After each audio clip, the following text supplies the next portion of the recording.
Hello बच्चों, let's see this question. The question says, assertion A and B are two candidates seeking admission in IIT. The probability that A is selected is 0.5 and the probability that both A and B are selected is at most 0.3. Then the probability of B getting selected is 0.9. Reason, if E1 and E2 are the events of A and B selected respectively, then options are given. So now solve this question. इस question को solve करने के लिए की concept है, हमें अगर दो सेट दे रखे हैं तो उनका जो हमें होता है इंटरसेक्शन प्रोबेबिलिटी निकालनी होती है, तो उसका फॉर्मूला क्या होता है, PA union B equals to PA plus PB minus PA of integration A integration B. ठीक है, ये होता है. तो इस कॉन्सेप्ट के हेल्प से कुछ सॉल्व करते हैं. अब यहां से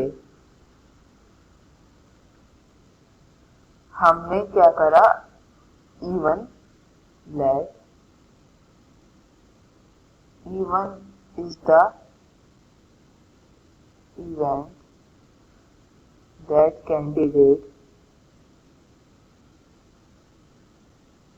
is selected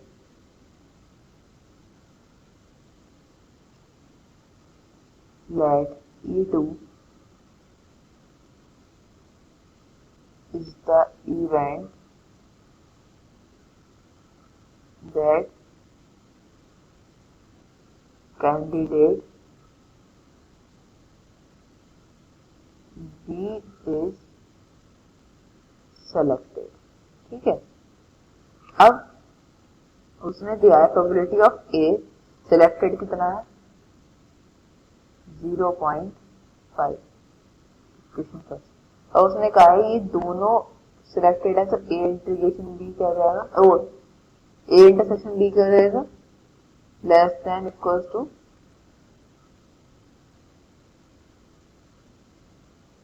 0.3 सेकेंड इक्वेशन.